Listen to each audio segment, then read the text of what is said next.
ஊட்டுவார் அப்படின்னாருங்க. பாருங்க, அந்த மதியான நேரத்தில் இன்னும் மதியம் ஆகலை, முற்பகல் தான். ஆனால் அவர் வந்துட்டார், பெருமானுடைய அடியார். எப்படியாவது அவர் பசியை தீர்க்க வேண்டும் என்று சொல்லி வந்த அடியாருக்கு பாத பூஜை செஞ்சாங்களா அம்மா. பாத பூஜை செய்து ஆசனத்தில் அமரச் செய்தாங்க.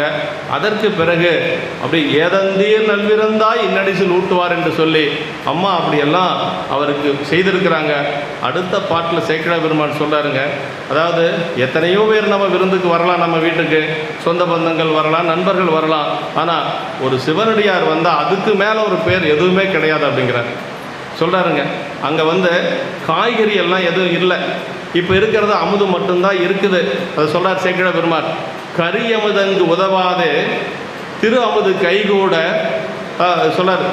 கரி அமுதங்கு உதவாதே திரு அமுது கைகூட வெறிமலர் மேல் திருவனையால் விடையவன்தன் அடியவரே பெறலறிய விருந்தானால் பேரிதன் மேல் இல்லை எனும் அறிவனராய் அவர் தமக்கு அமுது கொடுத்து உதவுவார் என்று சொல்லி சேக்கிழ பெருமான் அந்த இடத்த சொல்றாருங்க. அதாவதுங்க, விடையவன் தன் அடியவரே பெறலறிய விருந்தானால் பேரிதன் மேல் இல்லை எனும் அறிவனராய் அப்படின்னு ரொம்ப முக்கியங்க. சிவபெருமானுடைய அடியாரே விருந்துக்கு வந்தாச்சு, இதுக்கு மேலே என்ன பேர் நமக்கு வேணும்? காரைக்கிழமையார் அந்த உணர்வு அந்த அம்மாவுக்கு வந்திருக்கு.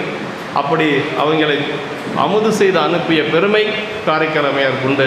அதே மாதிரி இது பெரிய புராணம் நான் சொல்லிட்டு இருக்கிறது பெரிய புராணத்தில் அம்மாவுடைய பதிகத்துக்கு வாங்க. அம்மாவுடைய பதிக திருவந்தாதி, அப்புறம் அற்புத திருவந்தாதி 101 பாடல்கள். அது எப்படி பாடினாங்க அப்படிங்கிறத சேக்கிழ பெருமான் சொல்லுவாருங்க. அதாவது உற்பவித்து எழுந்த ஞானத்து ஒருமையில் உமைகோன் தன்னை அற்புத திருவந்தாதி அப்பொழுது அருளி செய்தார் அப்படின்னார். எப்போ கணவன் காலில் விழுந்தானோ அப்போவே அவனை விட்டாச்சு.